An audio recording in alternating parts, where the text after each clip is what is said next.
I believe we're ready to start. So welcome to day 2.Agda. So yesterday we played around with a simple expression language and some fancy versions of lists and natural numbers. So today we're going to start on the real stuff. So we're going to do lambda calculus rather than a simple expression language. So I have made a data type for lambda terms, which is one of these boring, simply typed things. So you have variables. So a variable has a name, and the name is just a string.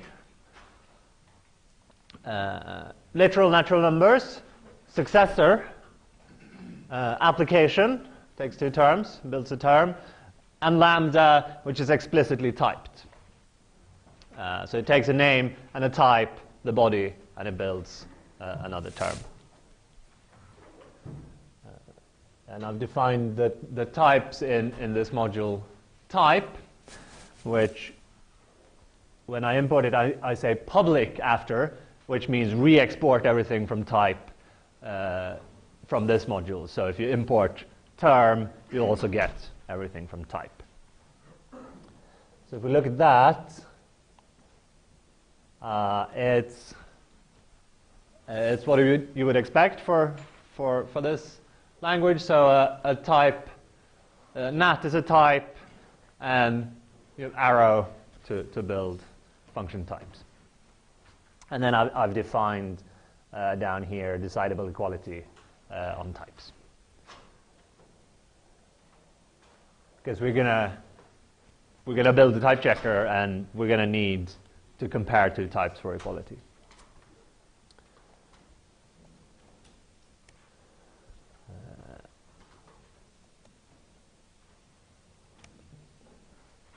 I've also made a parser and a pretty printer for these terms. So you can say, if I hit Control-C, Control-N to run, and I can say parse term, and then I give a string, and the syntax for terms is the following. Load the file.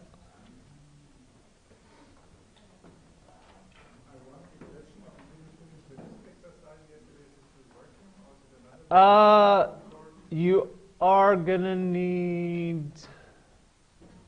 Well, this stuff is still working. The stuff I'm about to do, we'll see. You might need maybe the lookup function. We'll find out. Okay, so I just parsed a string representation of lambda, and it comes back with one of these unchecked terms. It says lam string n, the type is nat, and the body is var n. But of course I can parse nonsensical lambda terms as well. I could say lambda n in nat x, and that will parse just fine, even though it's not well scoped. But that's the exercise for today, is to then write the type checker that will reject this term and accept the other one. Well, so to do that, of course, we need to know what is a well-typed term. So that's the first thing we have to do. These are the unchecked terms, and somewhere down here I have a module well-typed with a data type term, which is parameterized by a context and a context. So yesterday our context were just lists of types, but today our terms, we're using named representation for the variables. So a context is going to be a list of pairs of names and types. And then it's indexed by the type of the term. So let's do it like this. Let's copy this stuff and start playing. So let's leave out that guy for now, and then do some search replace. We're going to want gamma on most of these. Lit takes a natural number and it builds a term of type nat. Yeah. Successor function, well, it has function type. It takes a natural number to another natural number. What about application? Well, for any types A and B, if you have a term of type A arrow B, and you have a term of type A, then it'll get you a term of type B. What about lambda? Well, I'm going to want to name these.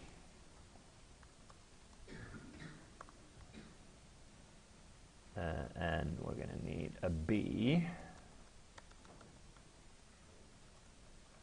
I don't think that. So in the end, we want something of function type out of the lambda. So this should be A arrow B. This guy, this is the body of the lambda. That better have type B. But it's not a term in the original context. It's supposed to be a term where you can actually use the variable you just bound. So we have to extend the context, and it's a list of names and types. So we add x of type A to the head of the context. So that checks. We go through it, just make sure we got it right. Lit looks good. Suck, type nat to nat, that looks good. Application A to B takes an A, gives a B. Lambda produces an A to B. It puts x of type A in the context for the body, which is type B. And the whole thing, yes. Is it supposed to look different than the term file that you gave? It is, yeah, I might. Okay. I might have put the context as an index, Yeah. maybe in that. It doesn't matter. It can be a parameter because it's not. You never target a term in a different context. You're changing it over here, but that's fine because it's an argument. It's just the targets of the constructors that matter. But you can certainly make it an index.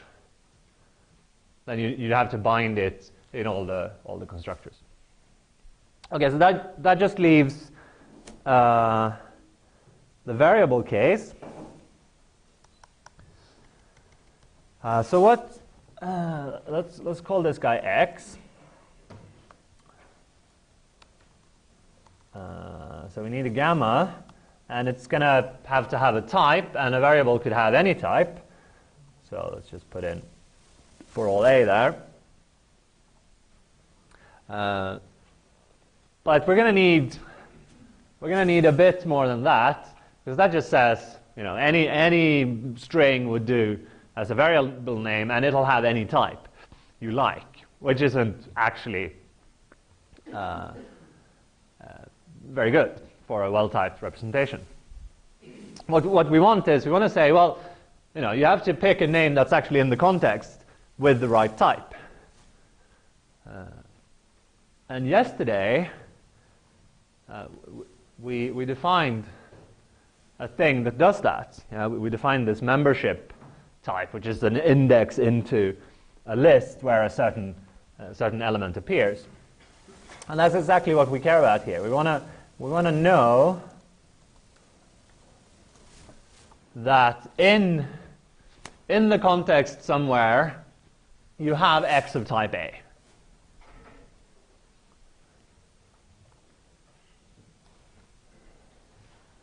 Like that. So now actually this is now the Brown representation of terms. Here's the Brown index, and then we're just keeping the string name around because we want to go back to the unchecked terms.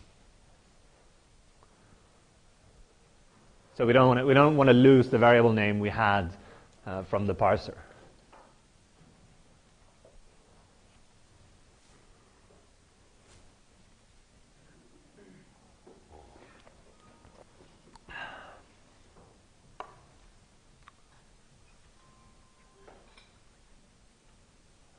Is everyone happy with this? Yes? The context. You can, and it'll be up to the type checker to decide what to do in that case. So this representation, the name doesn't really matter. We put it in the context, but it's not really important. What's important is the Brown index, which tells you exactly which variable in the context. Yeah, you can have x appearing several times. I mean, if you say lambda x in type nat, arrow lambda x in type nat arrow nat, arrow blah blah blah, and you're shadowing x, right? And then we have to decide when we type check that, and you mention x in the body, which x did you actually mean? And the conventional thing to do is you pick the closest one. Right? When you say, if you bind x several times, the later binding shadows the previous one. But we can certainly make another choice in the type checker. That'd be fine. Does that answer? I mean, so if you think of this as the Brown, right? There's no, the Brown doesn't have any problems with shadowing. Like you do, every time you reference a variable, you tell it exactly which binder you're talking about.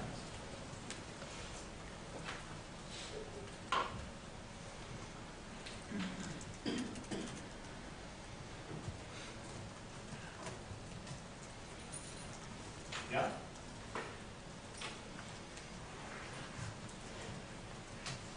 So just writing this down, it's not clear, what the shadowing rules are. But it also, it doesn't matter for this type, but it matters when we go from the unchecked type to the well type thing. Choice if we have more than one x in the context.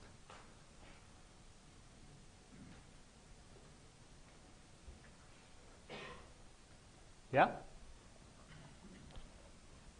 You look confused still. So. Score!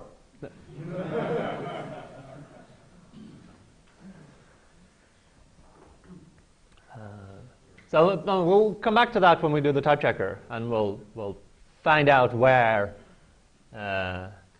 we could make a different choice.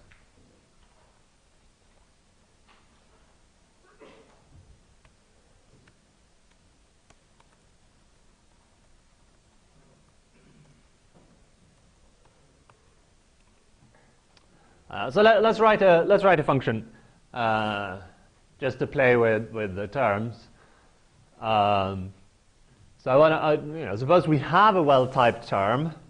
It might be useful to be able to go back to an unchecked term. So here I've opened the unchecked module above, and I've renamed the term data type to expr so that we don't get a clash. We're still going to have clashes of the constructors, but that's fine. Agda handles that.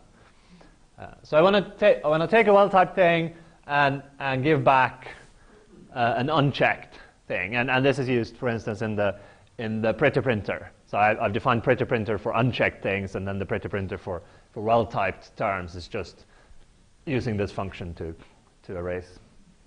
I've noticed that the unchecked terms still are Yeah. Why?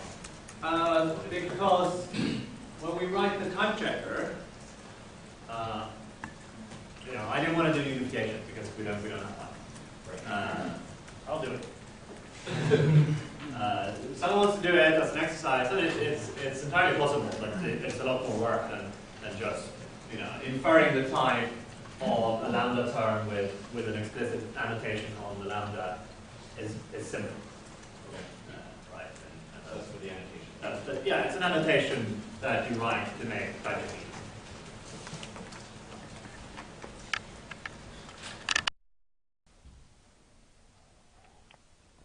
So I didn't write that as an exercise, but if people want to do it, then knock yourself out to do the actual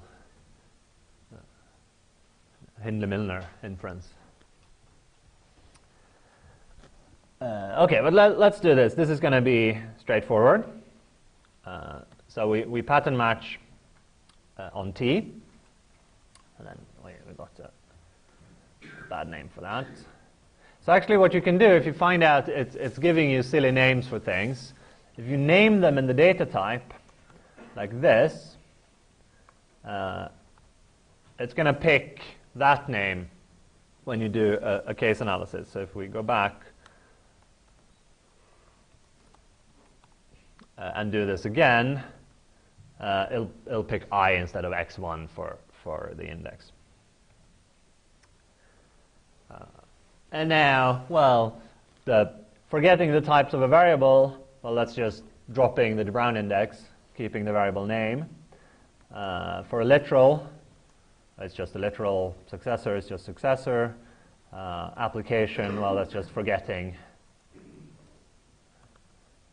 recursively. And lambda is the same.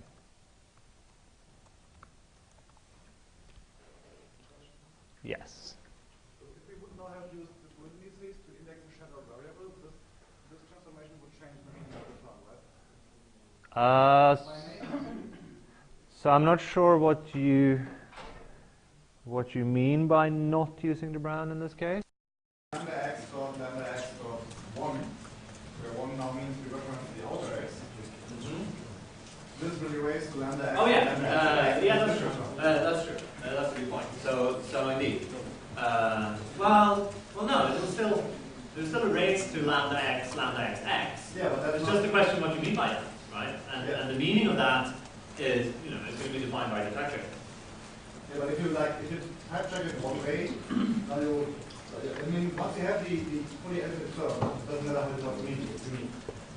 Yeah, absolutely. Yeah, but this is going to erase to something that will type check back to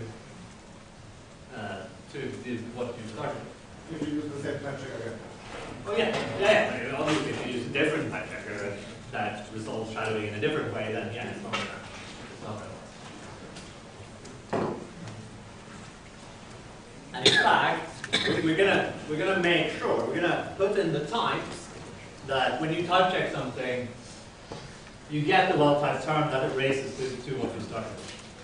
So that's going to be our fancy types for this. So maybe we should do that. Any more questions on the representation before we move on to the type checker?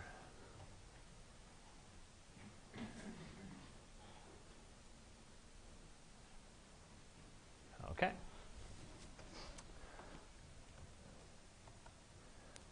Let's do it in here. So what are we going to need? We're going to need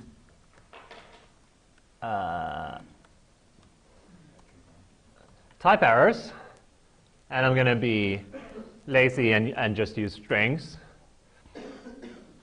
We're going to need a type checking monad. It's going to be a monadic thing, and it'll just be the simple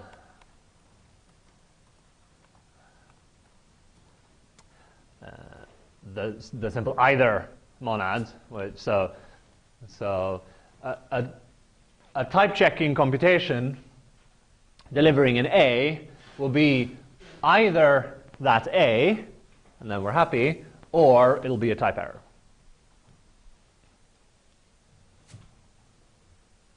And then let's define a function type error that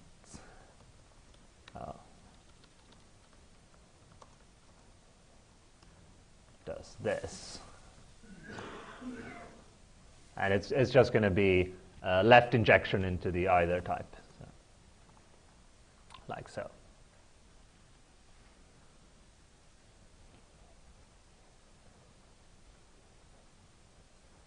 Okay, so now let's think about the type checker. So we want to define a type check function that takes a gamma, a context gamma, an unchecked term, expression, and delivers something. And we'd like it to deliver a well-typed term. So one thing we could do would be to say, well, maybe it should deliver a sigma type, so a pair of a type and then a well-typed term of that type, which I can actually write more succinctly like this. So that'd be one option, and that'd be kind of nice. So no, we're guaranteeing a well-typed term out of some type. But I want to go one step further. I want to not just guarantee that we get, oh well, there should be a TC, of course, because it can fail, certainly, like so. So that'd be nice, but we don't have any connection between what we give back here and the term, the unchecked term we started with. And we can actually get away with a stronger guarantee. Not only that we get something when it succeeds a well-typed term out, but that it corresponds to the thing we started with. So we're going to define a data type for that. Let's call it checked. I'm sure I'd called it something else in the exercise file. So it'll be take a context and not a type, and then it'll be indexed by an unchecked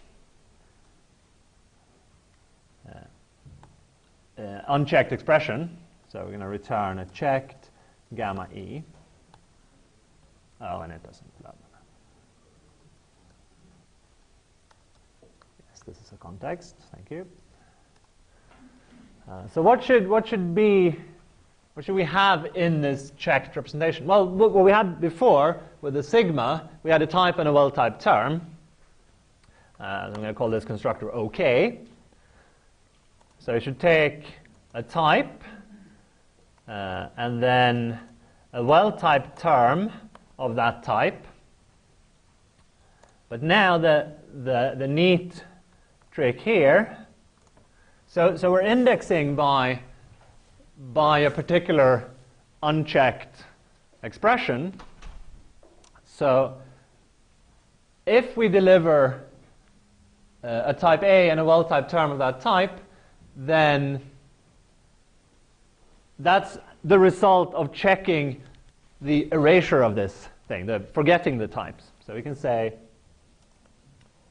forget types V here.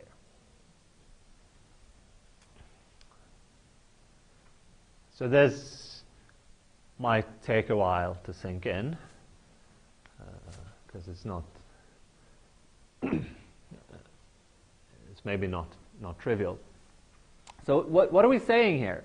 If you have something of this type, checked gamma e, then it means you have a type A, a well-typed term V of type A, that when you erase it, when you forget the types of that well-typed term, you get exactly E back. So that means, if we manage to actually implement this function, if it says yes, if it says right in this case, then we know we have a term, we know we have type checked exactly this term, right? And it was well typed. There's no way for the type checker to cheat and give us back a different term. Of course, it could always return a type error. Nothing is stopping it from doing that. But at least when it says OK, you know it's OK.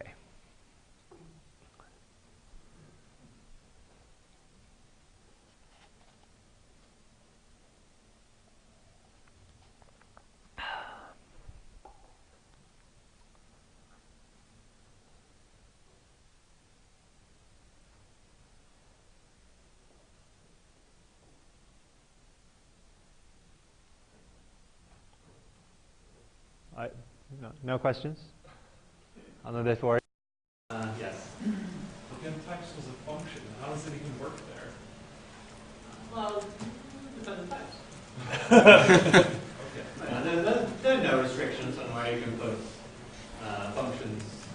Well, of course, you got to put functions in the left-hand side of your pattern matching. But here, you might run into problems if the type checker can't see that you have an E here and you're trying to pattern match against OK, and it can't see that for get types of the V will actually deliver your E, then things might get complicated. But if we do things right, it'll just fall out. But basically, what this does is we're hoping, we haven't finished the definition yet, but we're hoping that the type checker is going to be able to see at every step when we're saying OK, is going to be able to see that the term we're building erases to the term we started with.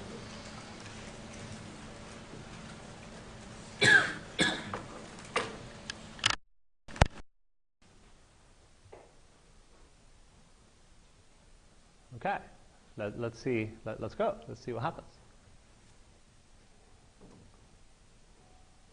So I wanted to say something about this.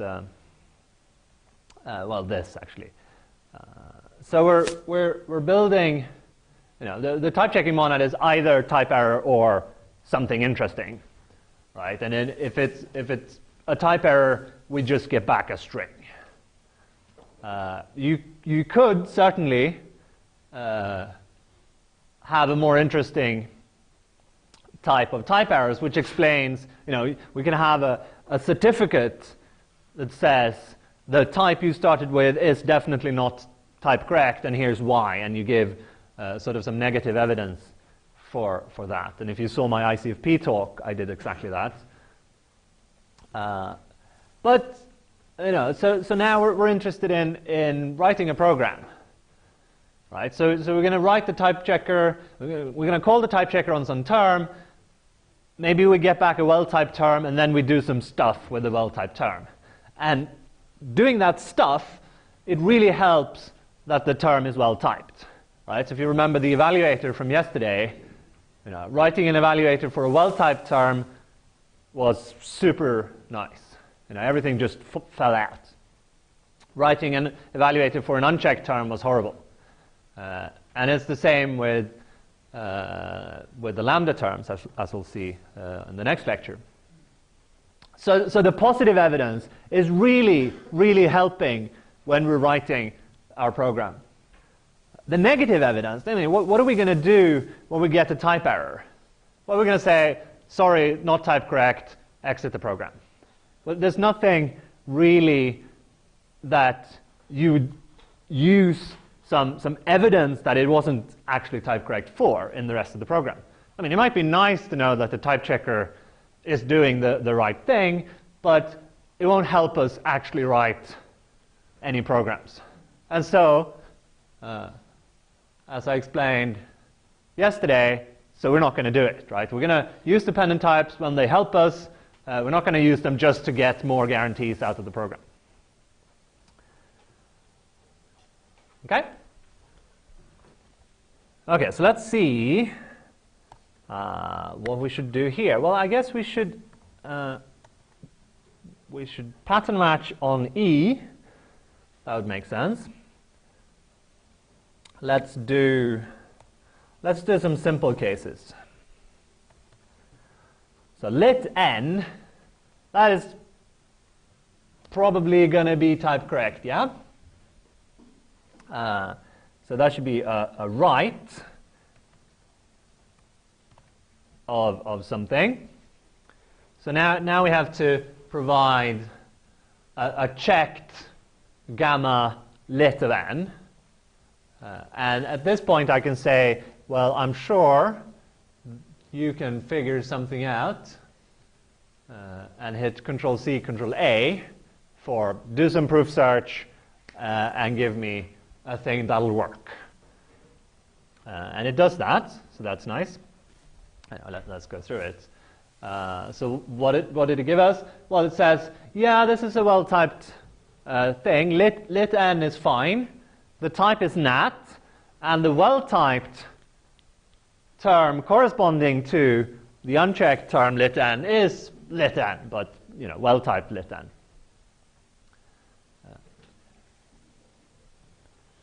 And what is getting checked here behind the scenes is that if you call forget types on lit n, you get back exactly lit n.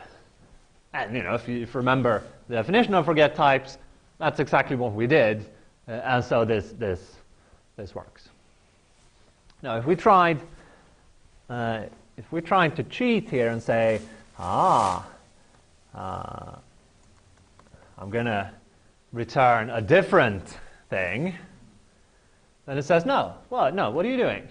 N plus 1, that is not n.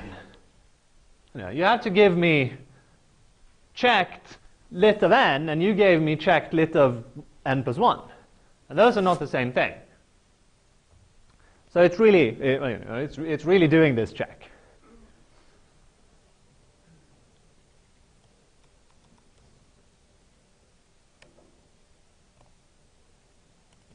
Okay, and the successor, I think you can guess. So the type is nat arrow nat, and the well-typed thing corresponding to the unchecked successor is just well-typed successor. Yes? So what I did, to go back,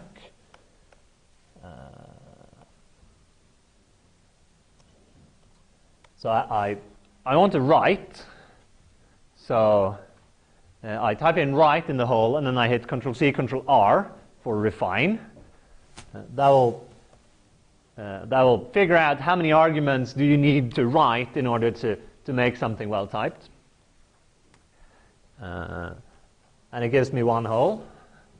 And then in that hole I just say, well, now it's obvious, do the proof search thing and give me back the obvious thing. But that's only one way of actually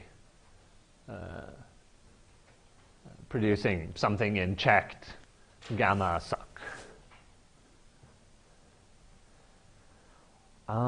Let's do lambda.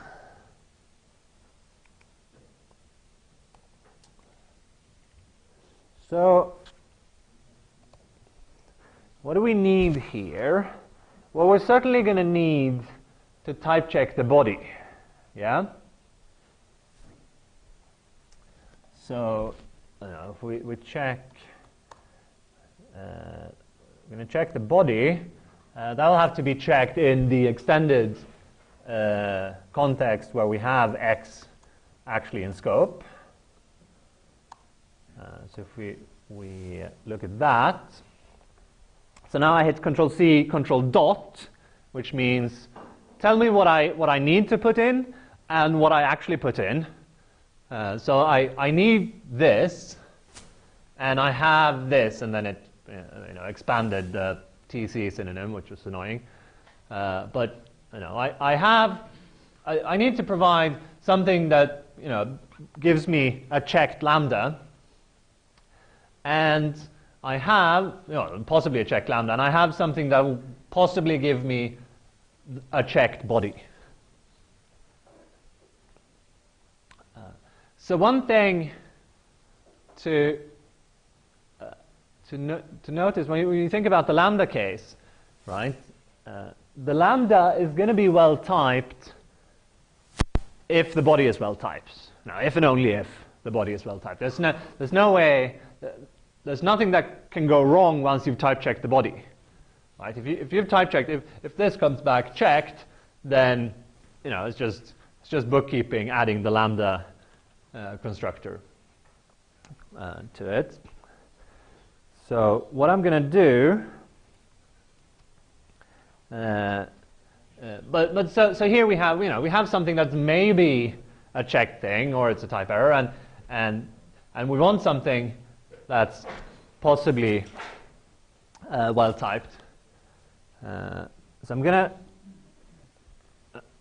use fmap here to say, well, I'm gonna fmap some function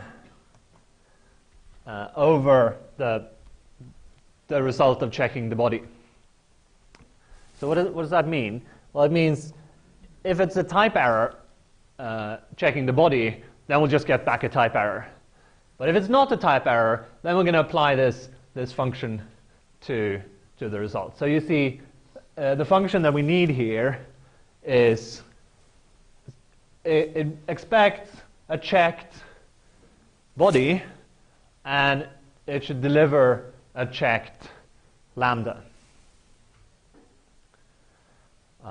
So the way I think looks nicest in this is to just generate, give a helper function with this type.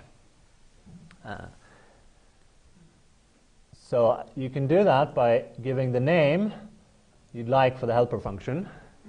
So I call it checked lamb because the lambda constructor for checked. So I'd like to put checked lamb here, but I have to define this function.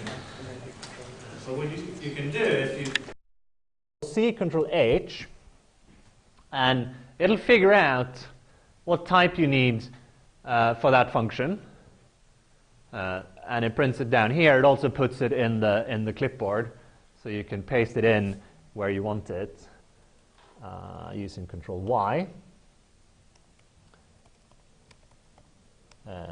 And I think by the end of today, there's an Emacs command to do this automatically. Someone's working on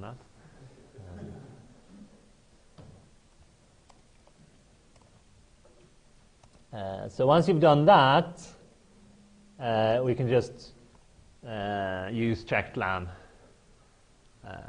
in here.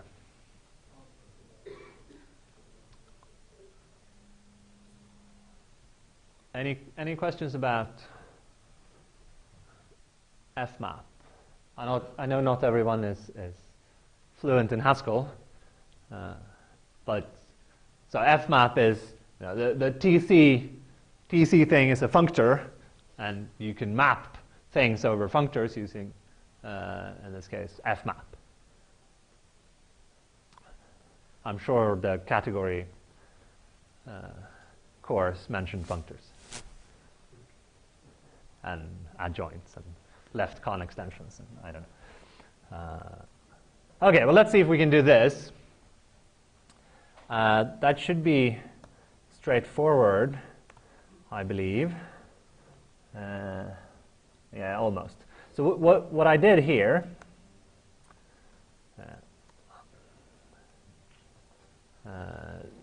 so I've been hitting Control C, Control A a few times, which does the proof search. There's a flag you can give to Control C, Control A, which is -C, which means you can do some pattern matching if you like, if you need, in order to solve the problem. So I say Control -C and then Control C, Control A, and then it'll figure out the pattern matching to perform.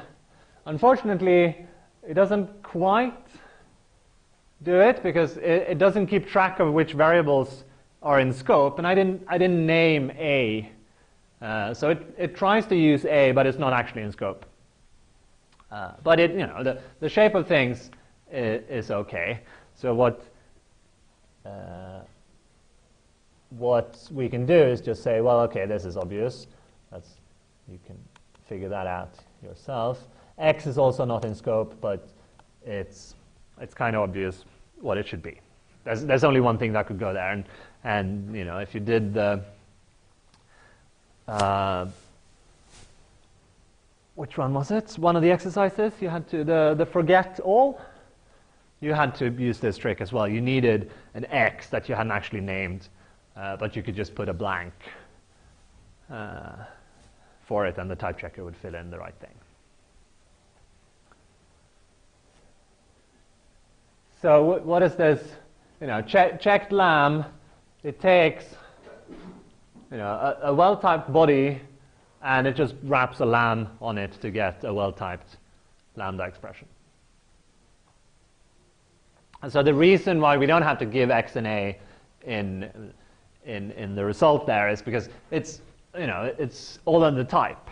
So the type checker can just, you can just look at the type, and you can see that you have to put X and A as the name and the type of the variable.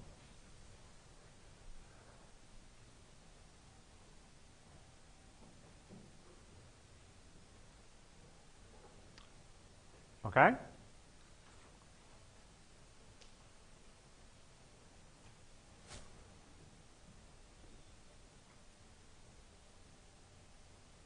So do you want to do var or app? Var. An excellent choice. Okay, so this is a little bit interesting. So let's see what we have. So we have a name and a context, and we're supposed to deliver a checked, possibly deliver a well-typed variable.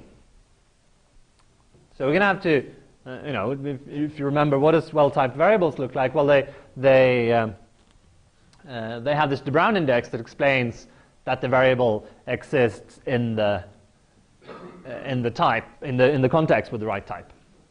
So we're going to have to compute that somehow. So let's write some functions. So we want, what do we have to do? Well, we have our context here. We have a variable name here, and we want to know, does this variable appear in the context? And if it does, what type does it appear with? So let's write a function to do that. So we want to have a function lookup var. So it should take a context gamma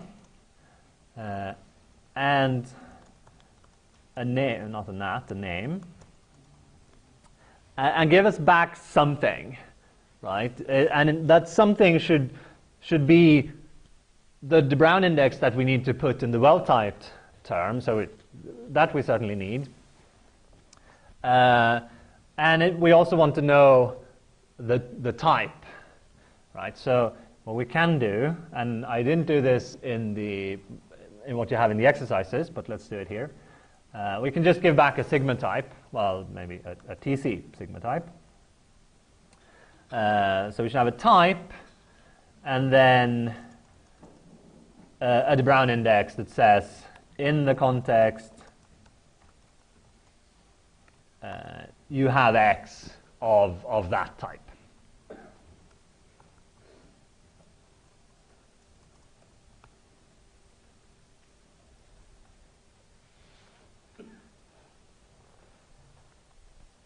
Okay?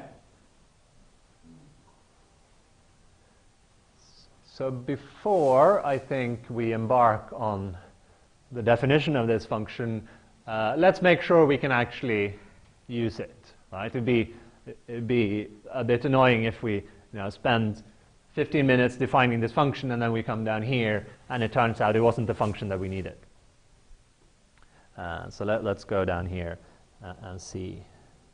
I know, it seems plausible that we could do this, right? Because it's delivering a de Bruijn index, which we're going to need, and a type that we're also going to need.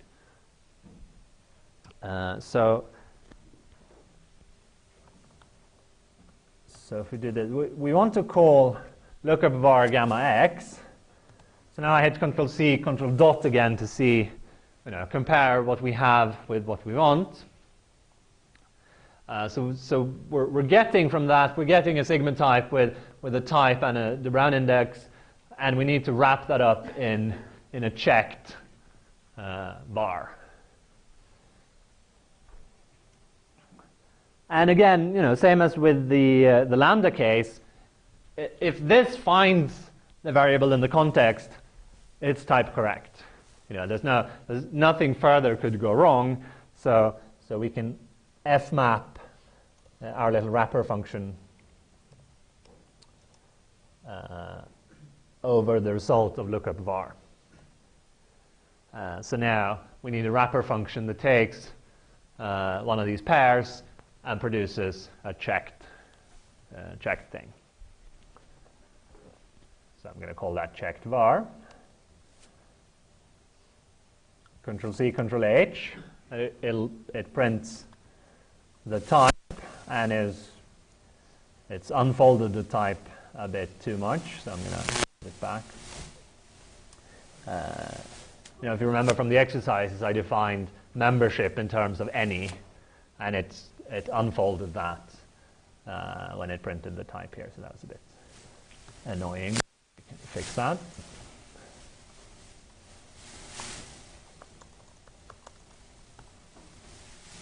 Okay, so it gives me a pair of a type and an index. So here we have the type, and we have a de Bruijn index I, and what we need to provide is a checked gamma var x. And I am pretty sure a bit of proof search is going to get that, but again, it filled in some variable name that wasn't in scope, and really it should know better, but it's easy to fix. So we just put a blank for the variable name, because there's only one thing that could possibly go there. And then we can also fill in this thing.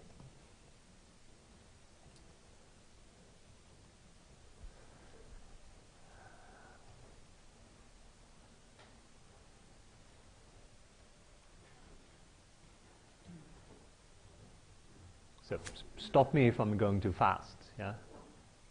And ask questions.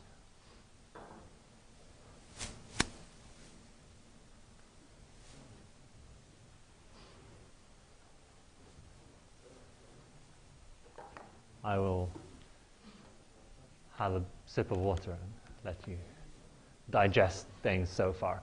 Let me move down.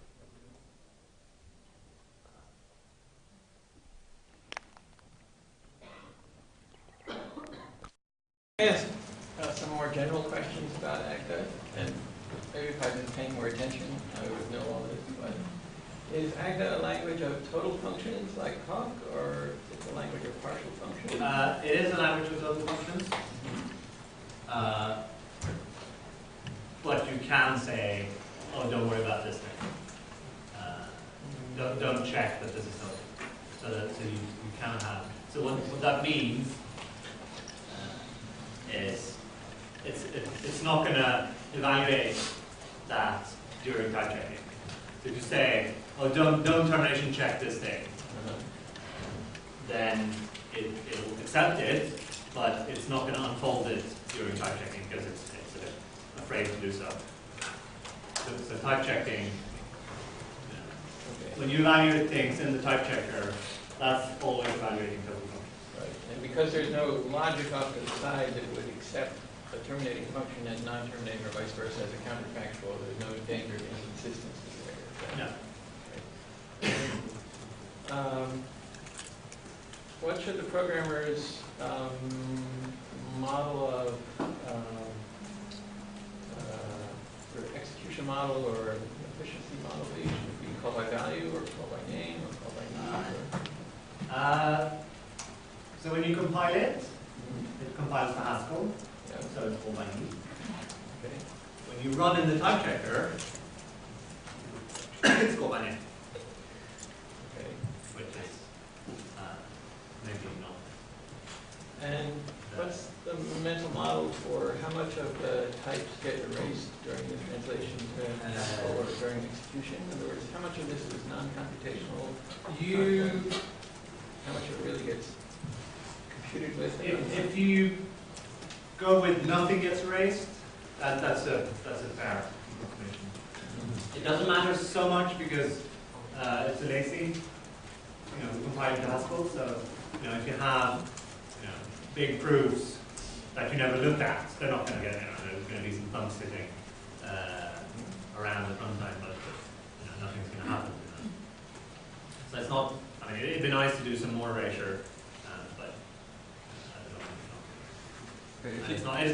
It's not killing us because we're compiling to a lazy Right. language.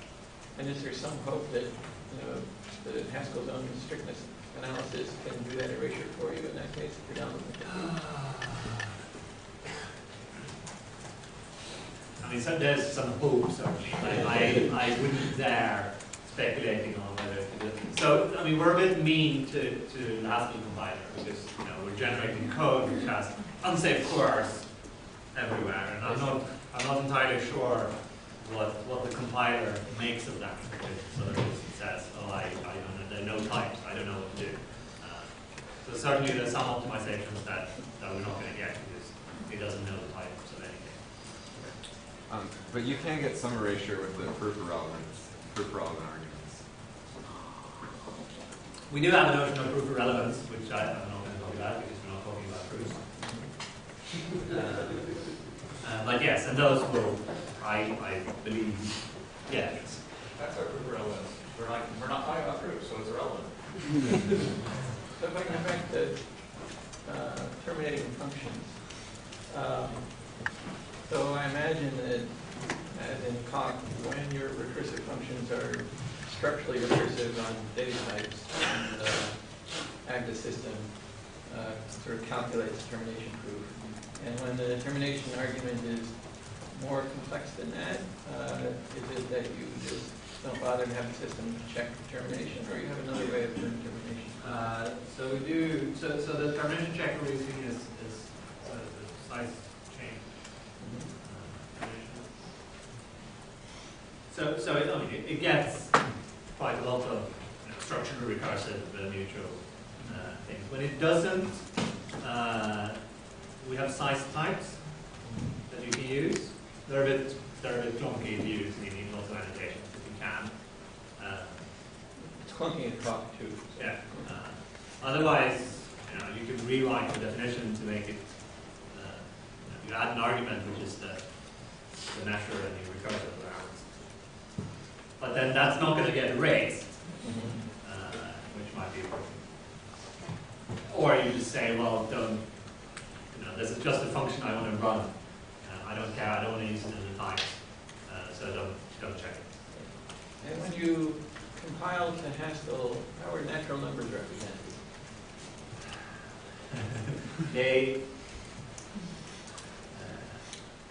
So when you type check, natural numbers are Haskell integers. So that they are byte arrays of the Haskell integer type. Byte array. Which is an unbounded integer. Yeah, it's an unbounded Okay. using a byte array. So that's sufficient. When we compile it, unfortunately, there's some work to do. So when we compile it, there's a data type for unary natural numbers, and it's converting between Haskell integers and this type when you pattern match it. So most of the time, it'll be able to work on the Haskell integers, and because there's some GAC rewrite rules to make recursions disappear, but sometimes it doesn't. You don't get the the fully efficient. So- But that's something that we should really fix. Consider that in thought, and you can pretend it's doing the right thing.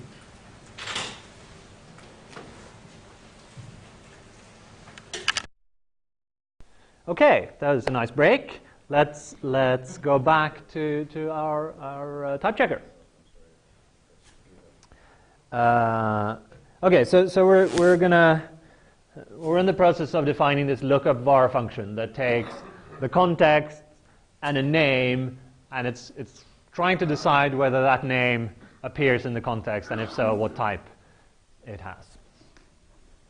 So I think we should match on the context. Let's do this case. So we're trying to look up x in the empty context. That is not going to be well typed.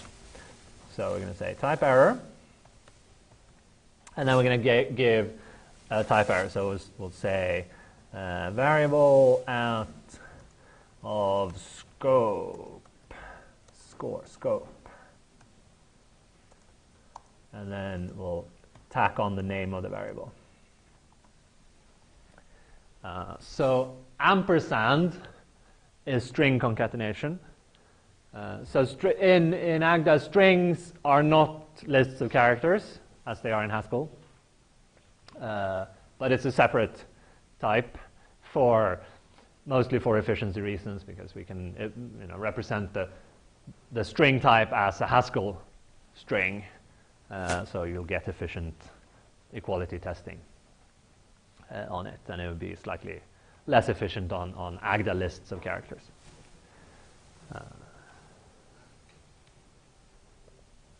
Let's rename.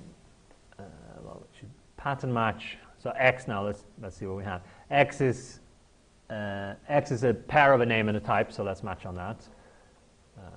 So it's actually a y and an a, and this is an x. So we're trying to look up x in the context that starts with y of type A. Now it would be helpful at this point to know if x and y are equal. So let's ask. So I'm going to use a with for that. So I'm going to ask, is it the case that x equals y? So double equals is the function that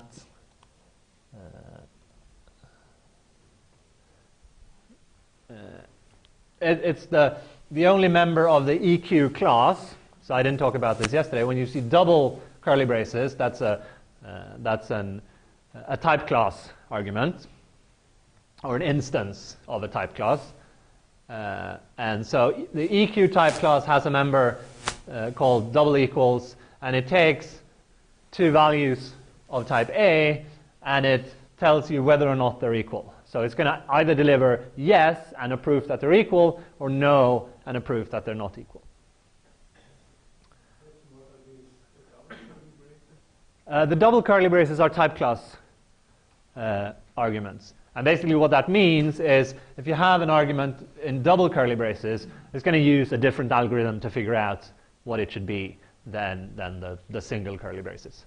So for these, it's going to look through everything that's in scope to see if it has something of the right type. And these ones are solved by unification when you're type checking. What happens if there's two things significant like Then it's going to complain and say, there are two EQ instances for A, or for string in this case. I don't know which one to use error. You have to specify which one you want in that case. Well, yes, in that case, you can just give the argument explicitly. Okay. What if, like, in my scope, I have some equality, but somewhere I imported also an equality? Does it like? No, it's if there are two things in scope with fits, it'll just not pick. So you shouldn't have. I mean, and it's the same in Haskell, say, where if you have two instances that are overlapping, it'll give you an error. Okay, so let's match on Z. So it comes back with a yes or with a no. So in the yes case, you get a proof that x equals y. So I'm going to actually look at this proof.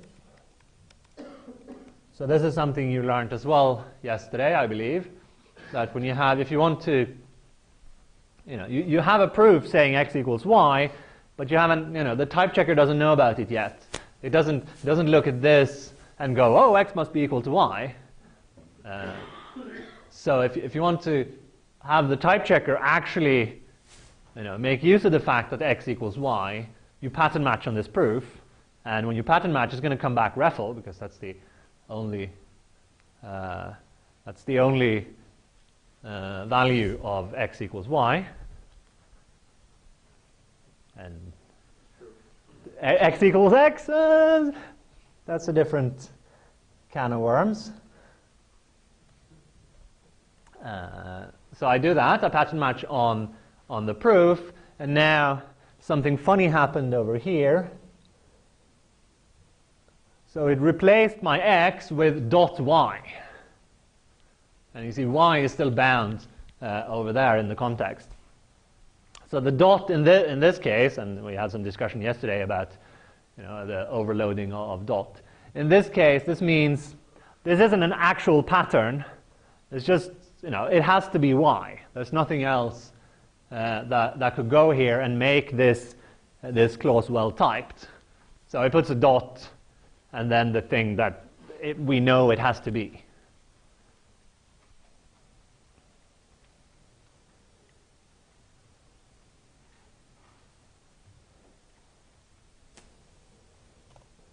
So let's see if we can do this.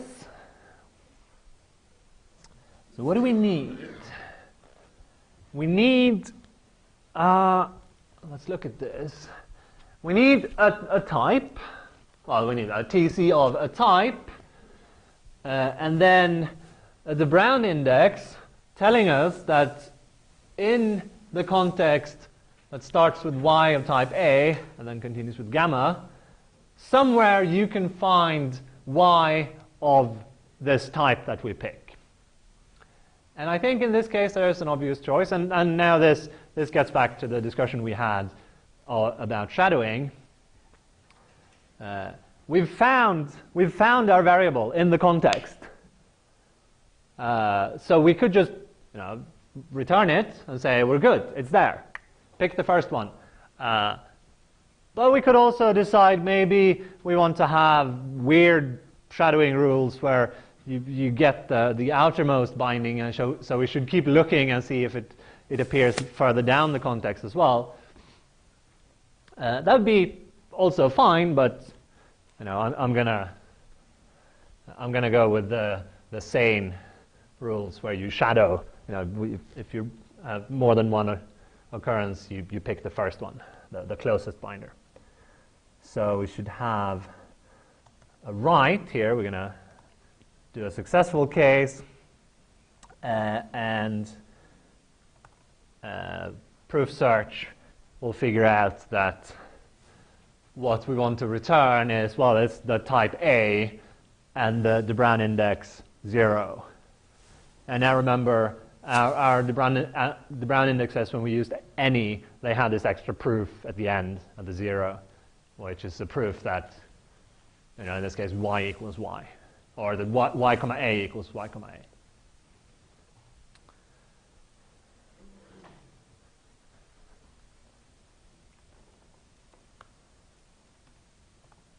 Okay, so what about this case? So it wasn't y we were looking for, so we should really look further down. So we'd like to make a recursive call on gamma and x. Now I hit Control-C, Control-Dot to see what we have to do to patch things up. So I make the recursive call. That gives me possibly an index telling me where x appears in gamma. What I need is an index, and now it expanded things a bit too much. But what I need is an index into y comma a cons gamma, where x appears. Yes? Why did you say right over there, but you didn't say left on the type error? Oh, type error is a synonym for left.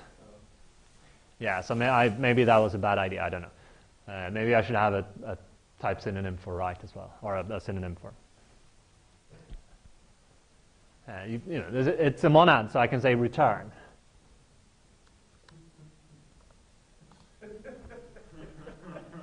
If that makes you happier.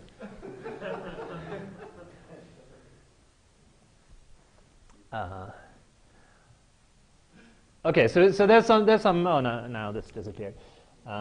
There's some patching up to do, and specifically, what is the patching up we need to do? Well, we need to apply successor to the index. When we get back an index, we need to apply successor to it. But if this succeeds, this is going to succeed. If this fails, this is going to fail. So again, it's an F map of something.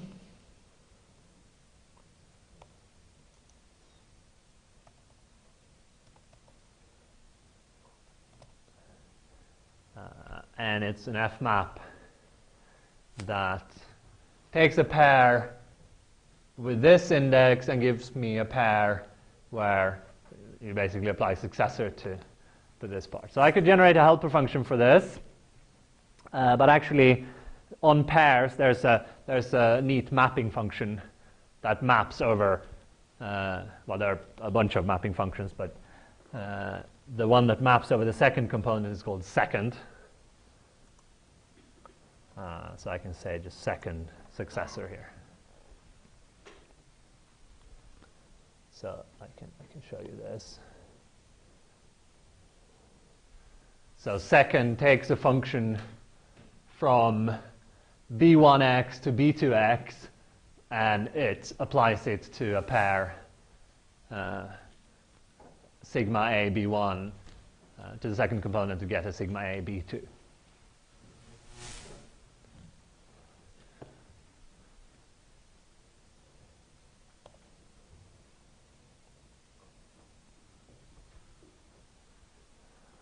And that was it. That's lookup bar.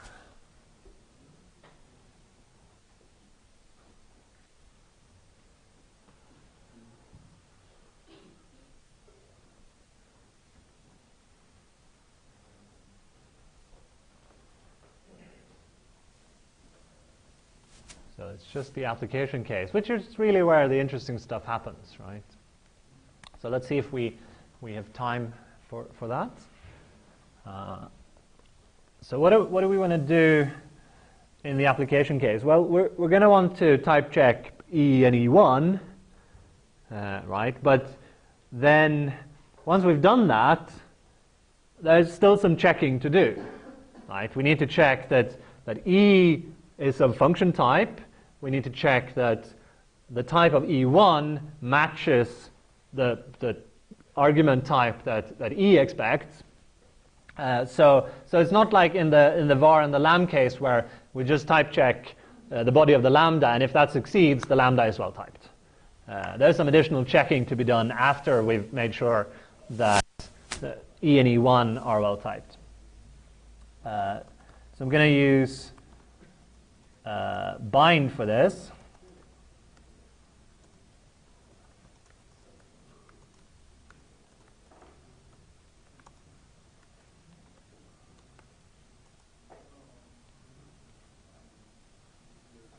Lay this out a bit nicer.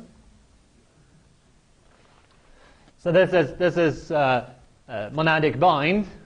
So it says, run this computation. If this gives us a type error, then everything is a type error. If it doesn't, then V is the result. Same thing here, type check E1. If that fails, well, then everything fails. If it succeeds, then V1 is the result. And then we should provide a checked application EE1, and we have these bits with which to to do that. So we have V is a checked version of E, V1 is a checked version of E1. So let's make a helper function for that. So I'm gonna call it check app, and it's going to take these two guys and do the actual checking of the types. So Control C, Control H. That's the guy. Let's put it here.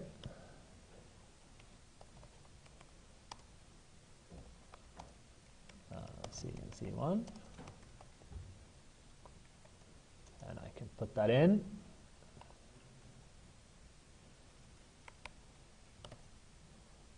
And rename that. Okay, so this looks good.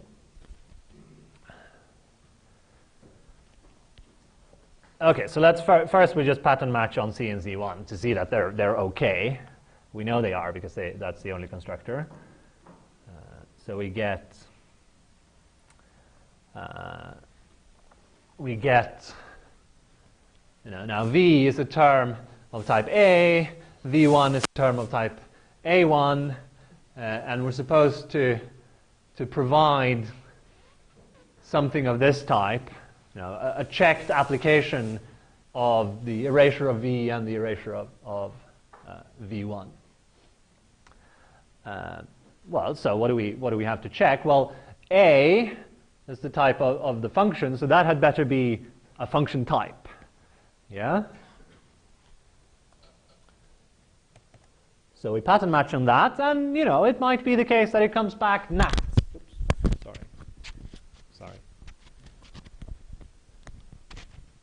I was hoping to avoid this today, but it was not to be. Right, so we're checking V applied to V1, and V has type nat. Type error.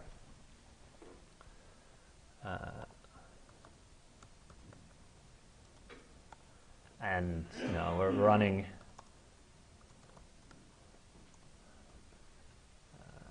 well, okay, so let me just put in show V here. Now, you should make a nicer type error than this, but in the interest of time, let's skip that. Okay, so now let's rename these.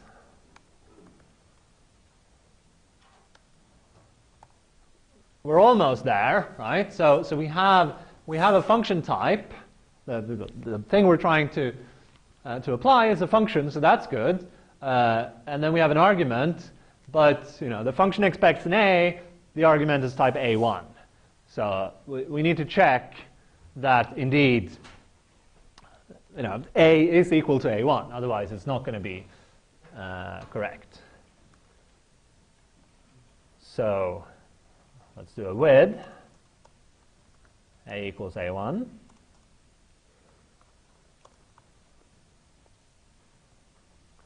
And actually a pattern match on that. I don't know why I gave it a fancy name.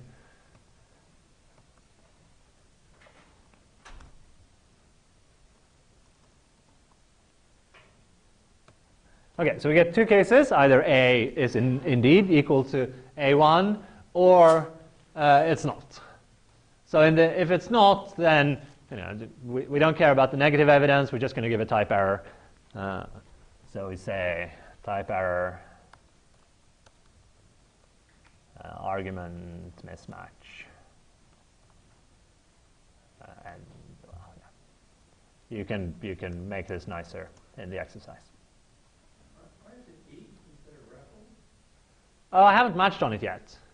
So eek is just a variable, which you can tell because it's purple, which is the color of variables, naturally. But when we match on it, it'll turn red, which is the color of constructors. Well, depending on what color settings you use, but those are mine. Okay, so we match on the proof that A equals B, and lo and behold, A equals A1. A1 disappears, and it's just A left. And then we should be able to say right here, because now we're pretty sure this is well typed. and we do a bit of proof search, and it comes back, yes.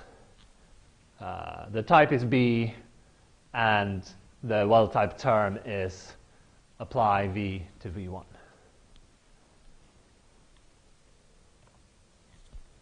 Ooh, and it says checked. That is amazing. So what's the time? I have 1 minute. Is it okay if I have a couple, 3 minutes? Yeah. So it'd be nice if we could actually run this, right, on some actual lambda terms and see it do stuff. Can you show how it's extended for the time check of application again? Which one? In the time check of application here in the time check. Down here? Yes. How could you extend? I mean, I think you. I basically just typed this. Oh, right. I thought that you. No, I typed this in the hole and hit Control-C, Control-Space. Yeah. Yeah. So sometimes the Emacs mode doesn't magically know what you want to do, and you have to actually type stuff in. It's rare, but sometimes you have to do it. Okay, so I wanna define a function called parse and type check, which takes a string and gives me a TC of a well-typed thing. But of course, what you get back from the type checker is a checked gamma E, and down here we don't actually have an E, and we don't really care at this point that there's some connection back to the string. That's a bit overkill. So here we're gonna return the thing that the first idea we had of just a sigma type of a term of a type and a well-typed term.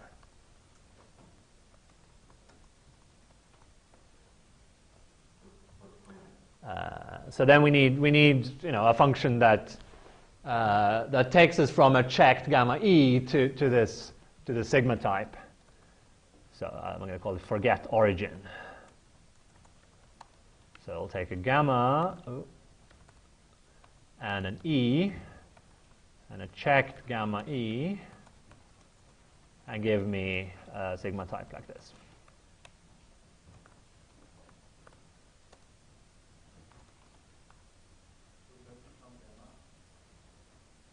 It's just one gamma. Oh yeah, that's true. Well, this one can give me gamma. That's a good point. Yes, and it's just it's just unwrapping the OK and giving back a pair and forgetting about the E index.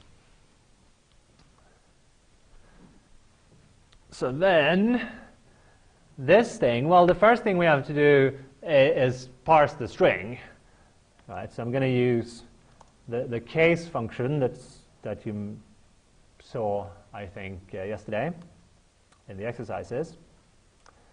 So we're going to case parse term of.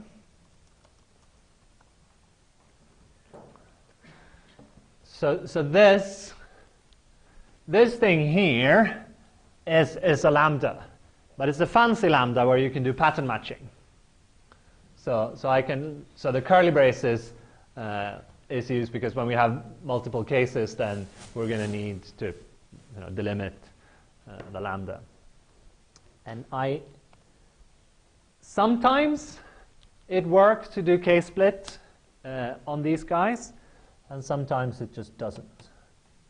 But this time it worked, so I shouldn't have said anything. Damn it. It's a bit finicky with that. Okay, so and case of, so to come back to this, so this is just a lambda function. Case of is just a library function that is actually just function application. So it takes an argument A and a function from A to B, and it applies the function to the argument. So case x of f is just f applied to x. But crucially, it takes a non-dependent function, which is important for type inference.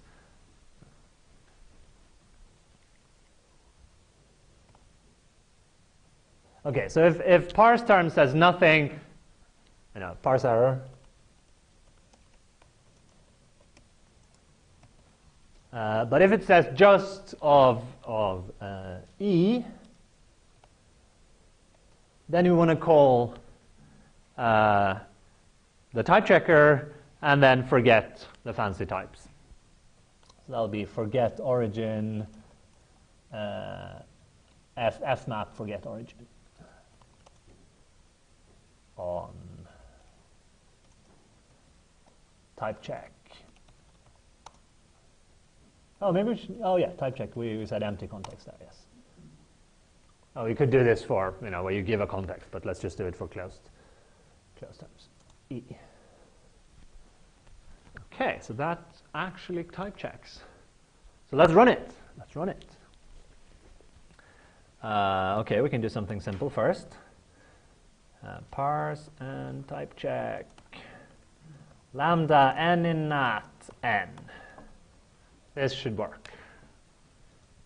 And it does. It comes back right. So it means it was okay. The type is nat arrow nat, and here's the well-typed term corresponding to the term I put in. And if I try to do n applied to n, it'll say, no, bad, nat is not a fun, and then it printed the nat that wasn't a fun.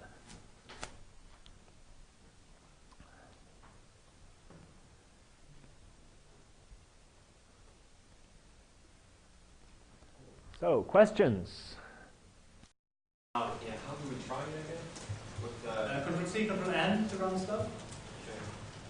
And I was getting an error, something like you must load.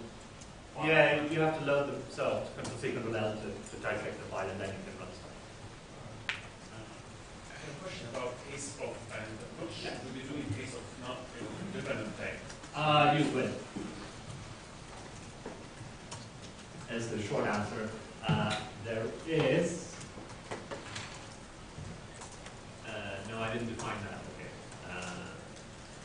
I mean, you can define the dependent version where you give the return type explicitly, but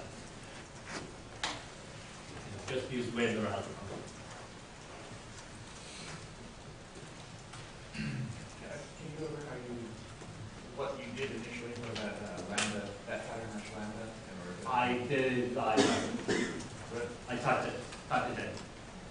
So I typed case parse term as of lambda curly x arrow question mark, and then I noted, and then I did Control C on x, and it worked. But if it doesn't work, don't be surprised, because that part is a bit unpolished.